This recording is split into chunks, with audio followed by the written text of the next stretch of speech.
बिस्मिल्लाहिर्रहमानिर्रहीम। अच्छा, अब ऐसा है कि पॉइंटर्स का टॉपिक है सी लैंग्वेज के अंदर। पॉइंटर्स क्या होते हैं एक दफ़ा दोबारा रिकॉल कर देता हूँ। पॉइंटर्स की जब भी बात हो तो पॉइंटर क्या है आपके पास? Pointer is a variable which contains the address of a memory location of another variable. Pointer खुद एक वेरिएबल है जो क्या करता है, एक मेमोरी लोकेशन को डिस्क्राइब करता है, ना कि उसकी वैल्यू को। नॉर्मली वेरिएबल्स क्या प्रिंट करवाते हैं? उसकी वैल्यू। लेकिन जो ये पॉइंटर्स होते हैं ये क्या करते हैं कि अगर आपने किसी वेरिएबल की लोकेशन को गेट करना है तो उसके लिए आप पॉइंटर्स को यूज करते हैं। तो पॉइंटर क्या है? एक ऐसा वेरिएबल जो क्या करता है, मेमोरी लोकेशन को डिस्प्ले करवाता है।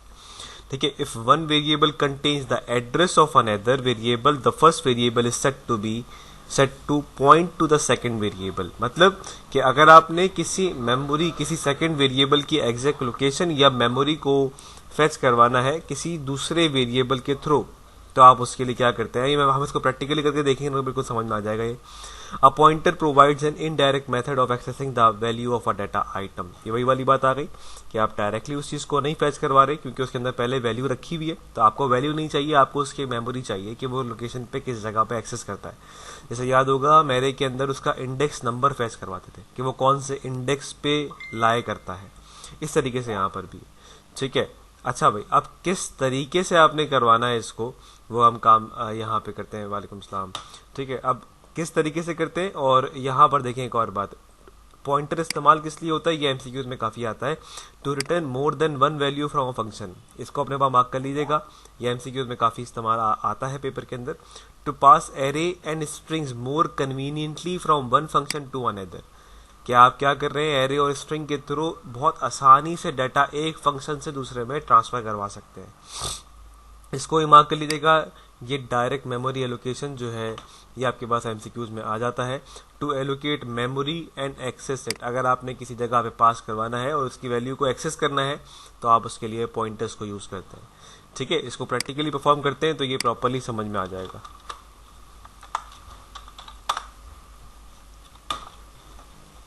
इसके बाद फिर मैं ये स्लाइड शेयर कर दूंगा। अच्छा भाई, सबसे पहले क्या करना है आपने, हेडर फाइल्स को लगा लें। हेडर फाइल्स वही लगेंगी, इंक्लूड stdio.h। फिर आप एक मेन मेथड कॉल करवा लीजिए, कंस्ट्रक्टर्स एंड देन बॉडी। ठीक है। पहला काम क्या, इंटीजर एक वेरिएबल डिक्लेयर करवा लें जिसकी हम एक वैल्यू इनिशियलाइज कर देते हैं, फॉर एग्जांपल 40। ठीक है। अब ये क्या है, मैं इसके आगे एक कमेंट लगा रहा हूं कि ये क्या होगा, ये एक्चुअल वैल्यू होगी डिक्लेरेशन की, क्योंकि हमने इसको अपनी खुद से वैल्यू बता दी है। तो मैं यहाँ पे लिख देता हूं कि एक्चुअल वेरिएबल डिक्लेरेशन। अब मेरे ख्याल से ये चीज बताने की जरूरत तो नहीं होगी कि डिक्लेरेशन क्या होती है, क्योंकि मैंने बहुत शुरू में ही बता दिया था। ठीक है, ऐसे आपने कमेंट लगा दिया यहाँ पर। उसके बाद अब हम क्या करेंगे, अब हम पॉइंटर वैल्यू गेट करवाएंगे। तो अब देखिएगा पॉइंटर कैसे डिक्लेयर होता है। तो इंटीजर, और मैंने यहां पर एक नाम दे दिया, for example IP for example. ठीक है। और साथ में मैं क्या कर रहा हूं, पॉइंटर डिक्लेयर करवा रहा हूं। तो पॉइंटर की पहचान क्या है, ये है स्टैटिक। तो ये स्टैटिक क्या है, ये एक पॉइंटर है। ठीक है। और इसको आपने कोई डिक्लेरेशन नहीं दिया, ही छोड़ दिया। तो मैं यहां पे भी एक कॉमेंट लगा देता हूं, यहाँ पे लिख देता हूं पॉइंटर। ये पॉइंटर क्या है, वेरिएबल है। इसको अपने पास लिखिएगा जरूर, वेरिएबल डिक्लेरेशन। ठीक है, ऐसे करवा दिया।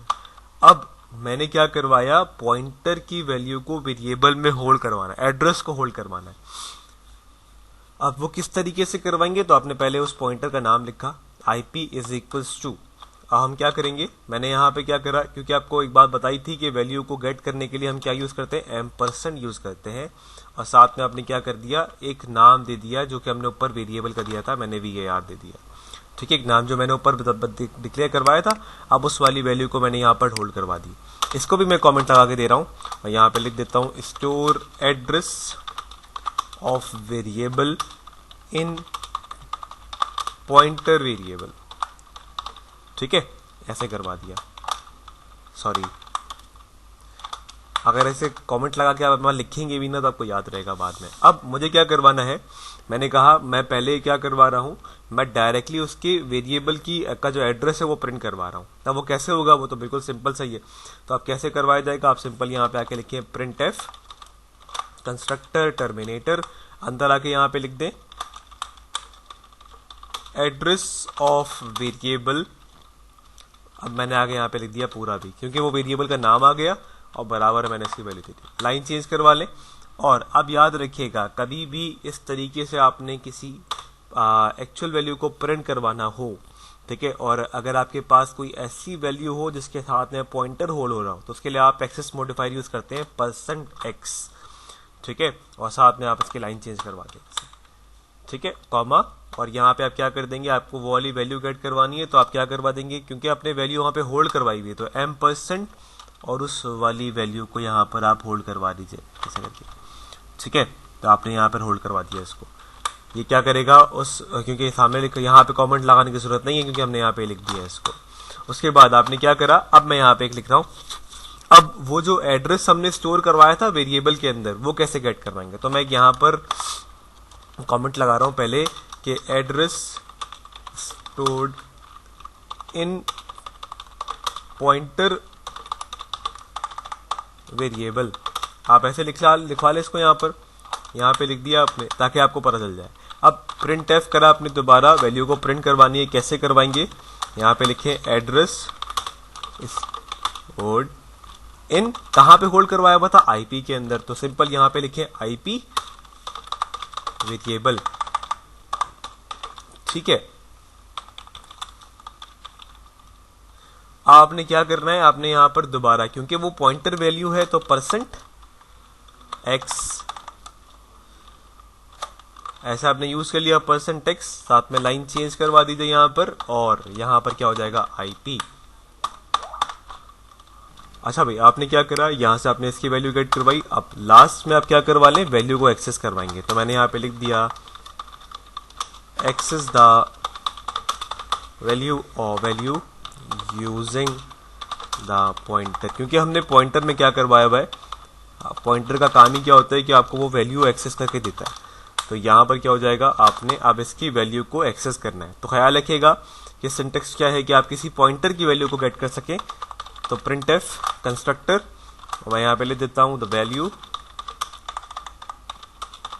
Of IP variable. अब ये देख लें, आईपी वेरिएबल क्या था, पॉइंटर वेरिएबल है, और सिंपल पॉइंटर को कॉल करवाने के लिए आप यही यूज करेंगे। तो कॉपी करें इसको यहाँ से और यहाँ लाके पेस्ट कर दें।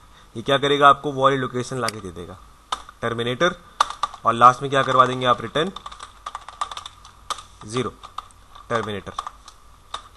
सेव करें इसको, मैं डेस्कटॉप पे सी लैंग्वेज के अंदर नहीं करते, डायरेक्ट बाहर कर देते हैं, क्योंकि वो PDF फाइल है उसके अंदर। तो सी मैंने यहाँ पे नाम लिख दिया इसका पॉइंटर्स, और इसको सेव करवा दिया सी लैंग्वेज के अंदर, सेव। और यहाँ से आपने क्या करा, F11 चला के देखते हैं, कुछ गलती हो गई है तो उसको चेक कर लेते हैं कि कहाँ गलती हुई है, उसको अलग से। यहाँ पे टर्मिनेटर रह गया, वो कमेंट के चक्कर में रह गया था। अब चला के देखते हैं, ठीक है भाई। तो ये देखिए यहाँ पर आपके पास जब हम बात कर रहे हैं कि हमारे पास वैल्यूज आ रही हैं, तो अलग अलग करके हमने वैल्यूज को चेक करवाना। तो देखिए अब और की देगा, अच्छा मेरे पास लास्ट वाली वैल्यू प्रिंट नहीं हुई है, वो मैं एक बार चेक कर, बाकी ऊपर वाले दो ठीक आ गई हैं। ये दोनों तो मेरे पास इसकी वेरिएबल की वैल्यूज हैं, लेकिन ये वाली जो है वो मेरे पास आई नहीं है। तो मैं उसको देख लेता हूँ कि वो क्यों नहीं आई।